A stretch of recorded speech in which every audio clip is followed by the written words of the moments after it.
All right, you guys ready? All right, my name is Brian Johnson, President of the Common Council, BRIANJOHNSON. We appreciate you coming out today.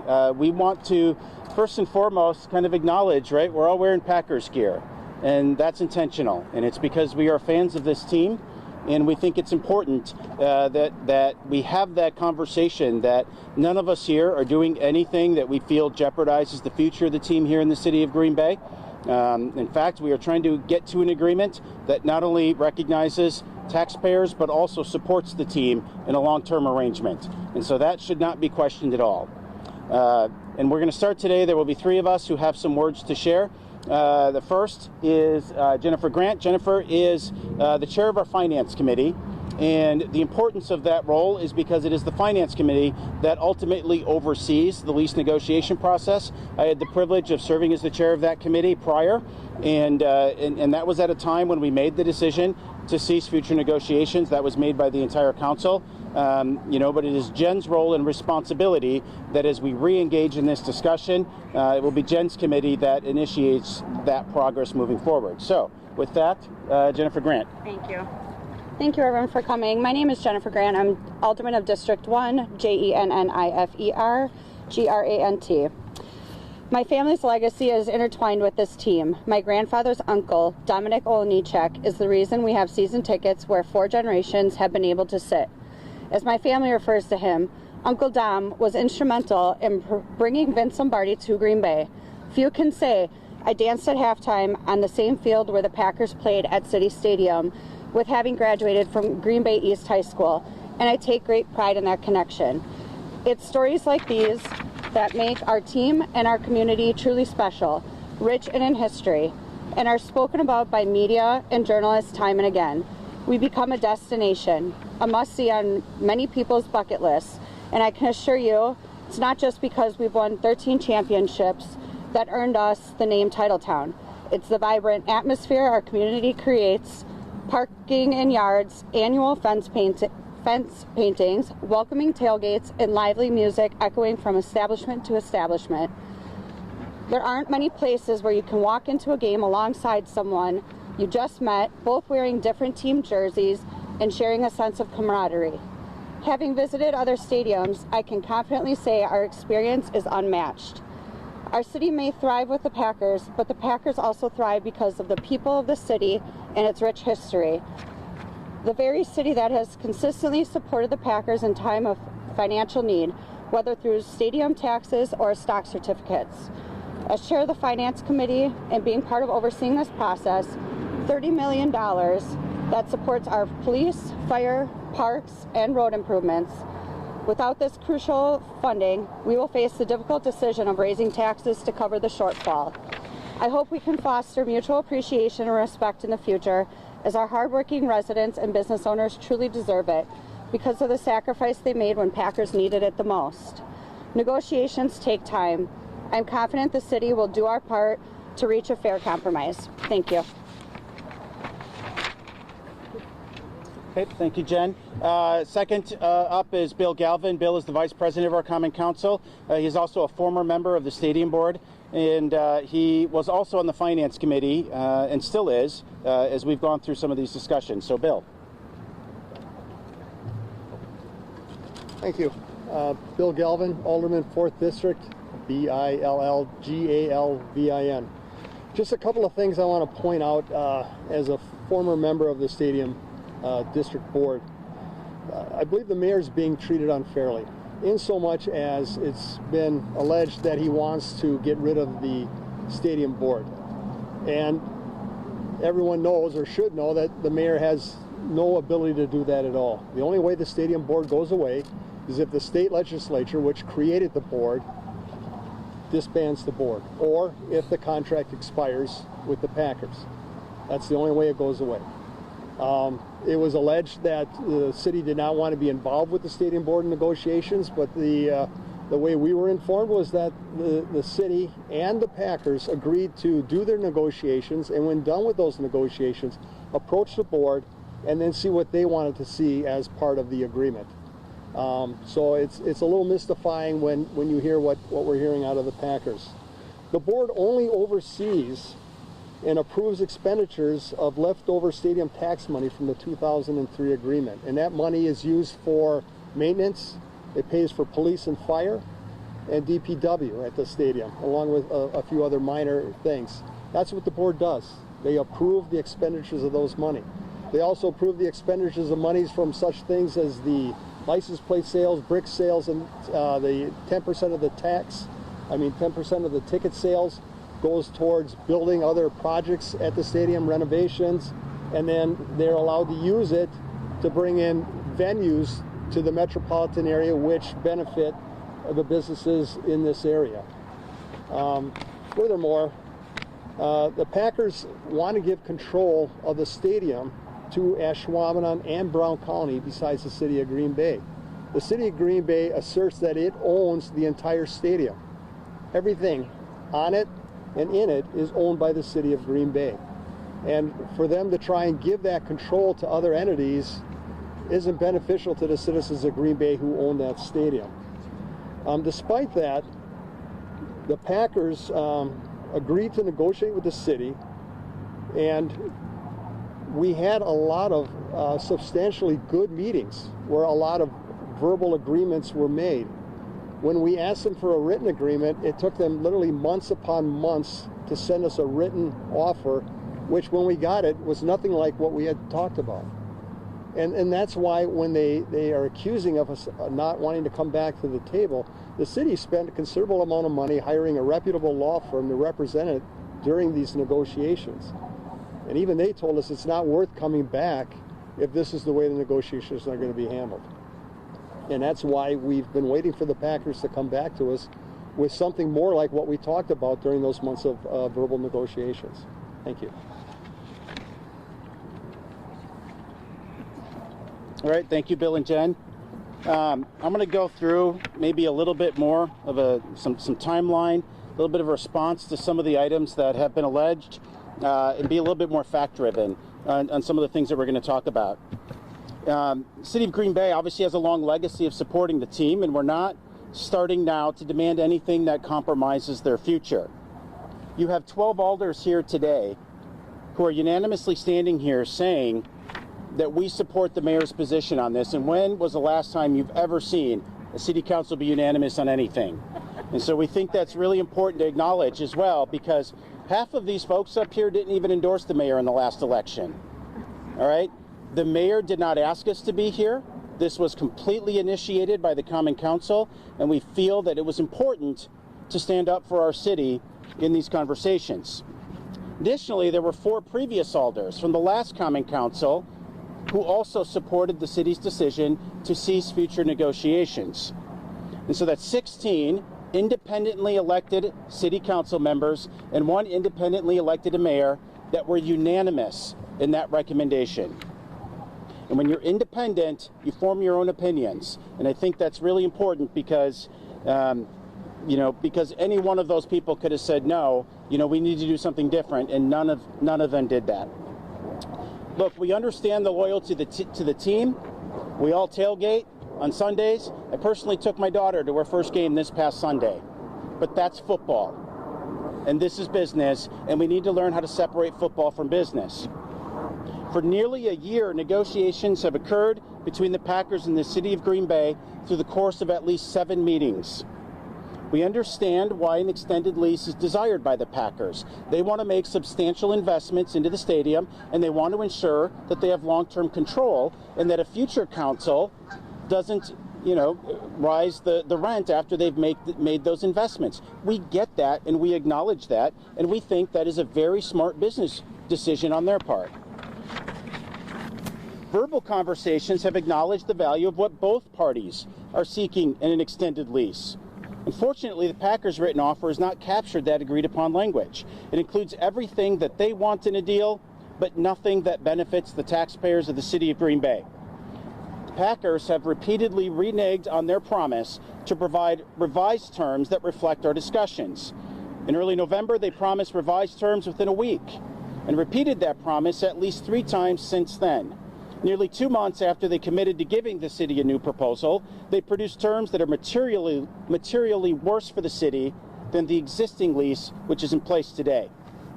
it's not in the best interest of the city taxpayers to accept a lease offer from the Packers that pays us less than what both parties have previously agreed to.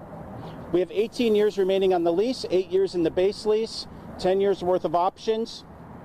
And in the, in the term of an extended lease, the city of Green Bay would lose $30 million. Now, it's been said that it would be presumptuous that the terms of the existing lease would carry forward into a new lease, and while that may be true, we also think it's presumptuous that the city of Green Bay would accept a cut in what we have without certain concessions. The mayor has been unjustly accused of being an obstructionist by the Packers. Several of the claims made against him were issues completely unrelated to his position and for which he didn't even have control. He has acted in good faith while keeping the Common Council informed. The city and Packers agreed to negotiate terms and present them to the stadium board together, as Alder Galvin had mentioned. At no point in that process did the mayor want to box out the stadium board. The Packers and city mutually agreed to present agreed-upon terms to the stadium board together. The city was reported as trying to take over medical care of players on the field, and this has absolutely nothing to do with the lease, and the Packers' attempt to correlate the two is misguided. Fire Chief Knott is the ultimate authority when it comes to public safety, and none of this can be trumped by a lease negotiation. He has identified gaps in the safety protocol and has attempted on several occasions to open a dialogue between the Green Bay Packers and County Rescue. Regrettably, all of his attempts have been turned down. An on-field incident occurred that prompted Chief Knott to institute protocols in the interest of public safety, and this happened without consultation from the mayor or Common Council, and that is his statutory obligation. The Packers have accused the mayor of taking an obstructionist approach because the city inquired with the stadium board and asked about the sale of railings. We believe this is a violation of our lease, while the Packers have countered, saying it is a frivolous issue. As a council, we believe that $3,500 per railing that the city taxpayers are entitled to is not frivolous to the average person who lives in our community. And while we may disagree on this point, if sending a letter of inquiry is constituted as harassment, as the Packers have characterized it, one can easily see the reach to grab any issue to vilify the mayor in this process and this negotiation. And where one hole exists, others probably do as well. Rebuttal by the mayor would simply be brushed off as a defense against a purposeful attack. A unanimous and unequivocal rebuttal by 12 independent members of Common Council should create pause and questions from anyone who wishes to impartially assess this process. Mayor Genrich has acted faithfully, diligently, and always with the best interests of city taxpayers in mind. This PR campaign clearly reflects a desire to disrupt the effective strategy being executed by the mayor.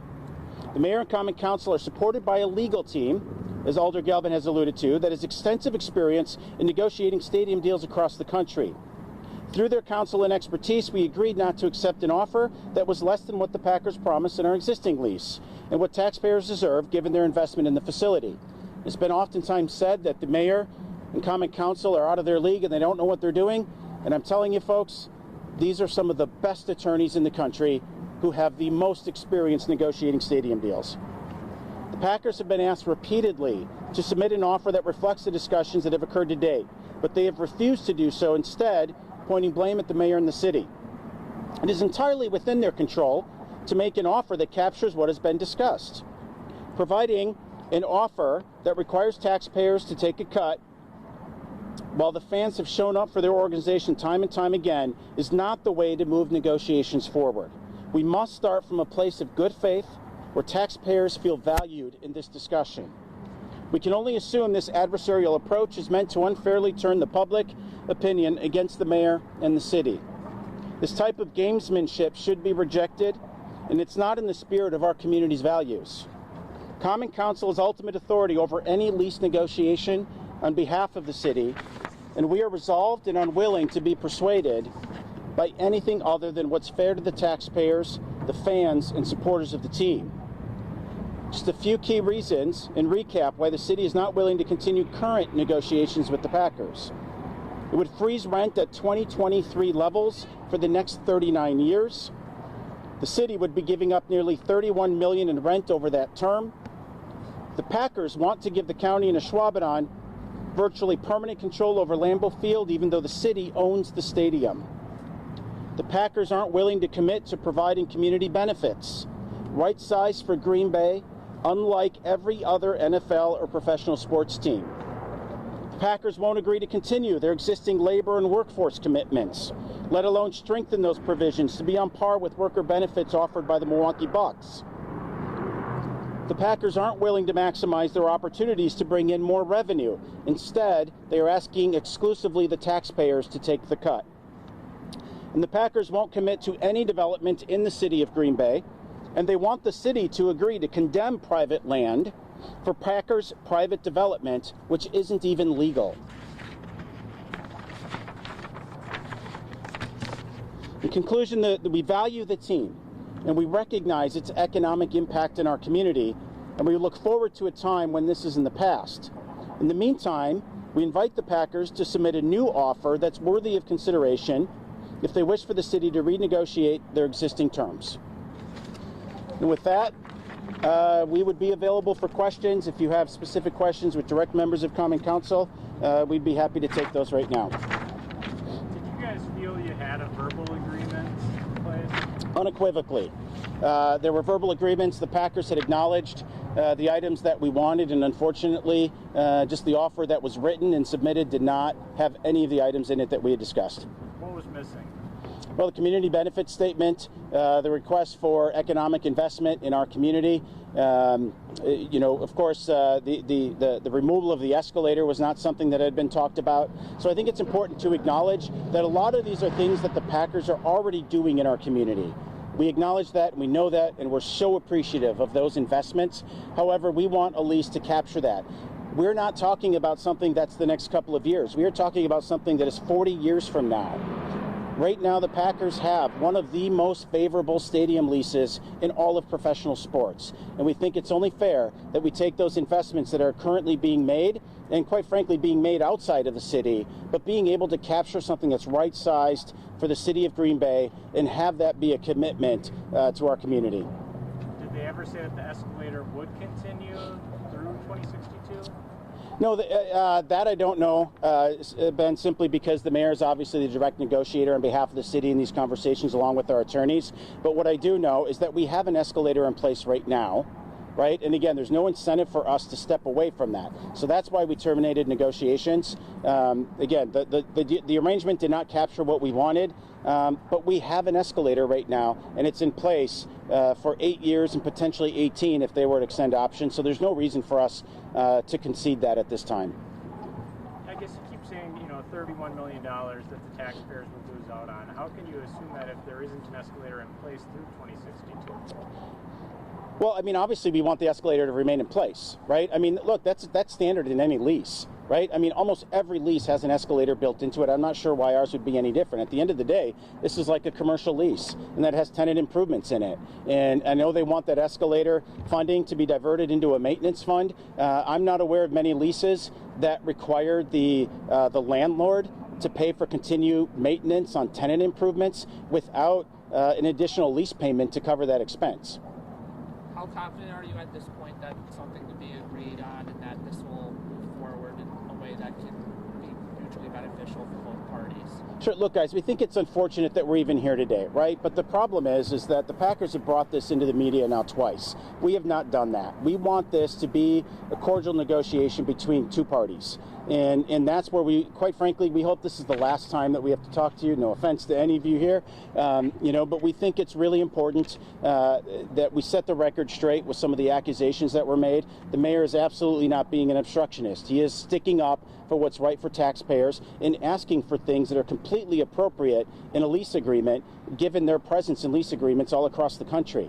And so we want to set that record straight. And then once this is done, our sincere hope is that we get back to the negotiating table with an offer that's worthy of consideration. And if the Packers can do that, I mean, this process can move forward very, very quickly, right? But there's no value in us responding to something, that it doesn't reflect anything that was verbally agreed to. What would the city commit to a written counteroffer to the Packers? Not with the one that's been provided to us. right? I mean, it's such a step backwards, right? I mean, we've had agreements, right, on what should be there and why a written agreement cannot include that, and this insistence that we have to respond to that. The Packers can submit a new agreement, right? They can do that at any time, but they've chosen not to do that. This is gamesmanship. They're choosing not to do it because they want to see our response. So if they give us something that captures what we've talked about, then we will respond. If the Packers are willing to pay $1.5 billion over the term on maintenance, they're obviously bringing something else to the table that isn't there with the current deal. Shouldn't the city be bringing something, or at least then maybe taking less in rent? Well, look, guys, the thing you have to understand when you do public stadium deals, right, and the government invests in these things, there's some pretty standard language that's universal across these: community benefit statement, investment in economic development, and lease payments. Packers are missing 2 of those 3, and they're asking for a reduction in the 3rd. Okay, so this notion, right, that, gosh, if we have to concede this $30 million, otherwise we're going to have to ask the public for $1.5 billion, the math doesn't add up, right? And at the end of the day, this is, I mean, the Milwaukee Brewers, American Family Field just saw a $500,000 investment by the state. Milwaukee Bucks saw $250,000, and yet it's only local taxpayers that have funded this stadium that continues to take money and invest it everywhere but Green Bay, right? So like and that's a bit of a dramatic statement, but it's, I mean, because we obviously are getting things here, but my point is they're taking some of their philanthropy, they're going to Milwaukee, they're going to Madison. We appreciate that, we understand that. Fans exist all over Wisconsin, but the mayor has made it very clear that he is willing to stand side by side with the Green Bay Packers and go to Madison and make that request for public support, yet they've chosen to decline that. Why did they decline it? I think you'll have to ask them, but I suspect it's because when you deal with public support, it comes with conditions. Taxpayers across the county help pay for Lambeau Field, not just Green Bay taxpayers. But how would what they're proposing give the county or Ashwaubenon more control over the Lambeau Field than they have now through the stadium board? Yeah, thank you, Rich. So look, when you think about leasehold improvements or tenant improvements in any kind of commercial real estate deal, usually that is at the expense of the tenant. In this case, of course, it's a little bit more complex because it was handled with the Brown County sales tax. But ultimately, when those investments are made into a property, that value stays with the property owner, unless it's movable equipment, and of course, then a tenant will remove it. So that's, why the city continues to assert that it is the owner of Lambeau Field, because it is.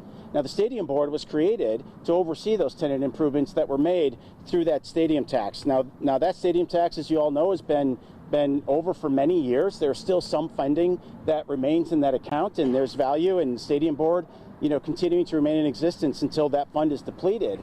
But once that fund is depleted, to have the stadium board intervene in, discussions between the Packers and the city when the city is the owner of the field doesn't make any sense. Now, that said, I get why the Packers want to do it. Their concern is, what if you have political motivations, that get in the way of obviously a very big franchise? The city has agreed to put in guardrails to prevent that from happening. Unfortunately, the Packers have rejected that and have insisted that only the stadium board can be the organization that does that. Well, from reading the lease, and I'm not a lawyer, so I may be wrong, but it does, and at one point in the lease, say that the city is giving over certain rights that it has over control of the field to the stadium board. I mean, that's in the current lease. Would that be something that you'd want to take out of a new lease or an extended lease? Well, I think that would be up to the negotiation, right? There are certain, that could be removed. State legislation, of course, is the other option. As I mentioned before, at the end of the day, the mayor is the chief negotiator on behalf of the city with the support of the law firm that we've retained on this. And they're going to be the ones that talk about the details. So to your point, you're not a lawyer, I'm not either. And those are the provisions that would be discussed. Now, I know the mayor has said, that his long-term goal would be to have the stadium board removed. It was an early part of the discussion. I don't know how substantive of a piece that discussion point was.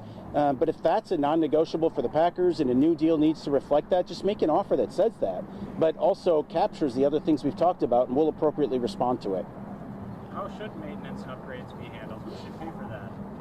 Well, look, it's like any other commercial property. The tenant pays for it, right? And look, folks, the city owns the property, right? We own the base of it. And improvements have been made through the sales tax. If you want, I mean, the Packers have obviously offered to make $1.5 billion of improvements, and that's great. They're already, so to answer your question, Ben, they're willing to make those investments, right? So the things that we're asking for are not trying to gouge the Packers.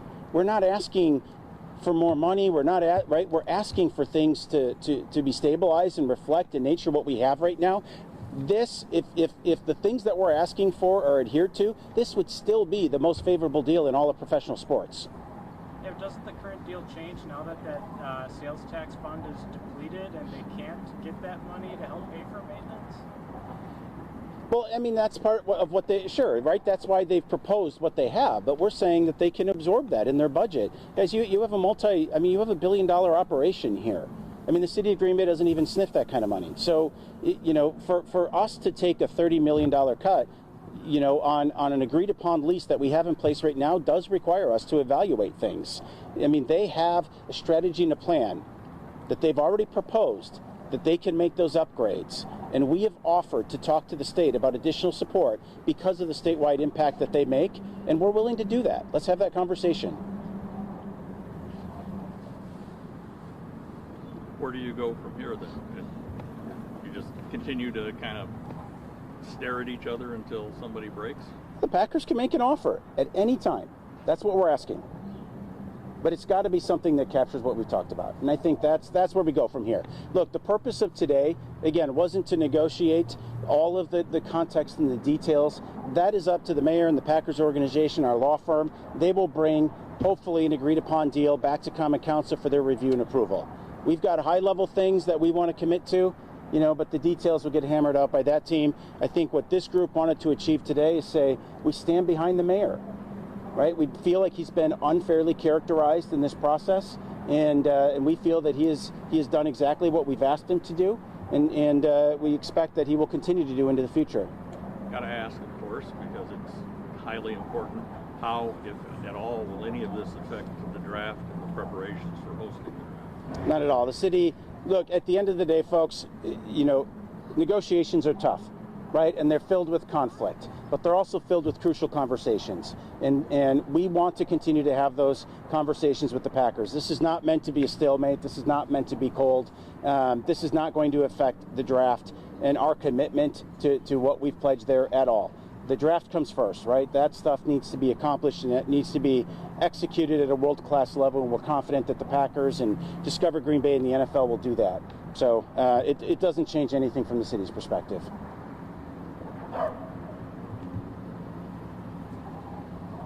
Okay, that's it. All right. Thank you. Hey, can we get our picture taken as long as we're in front of you?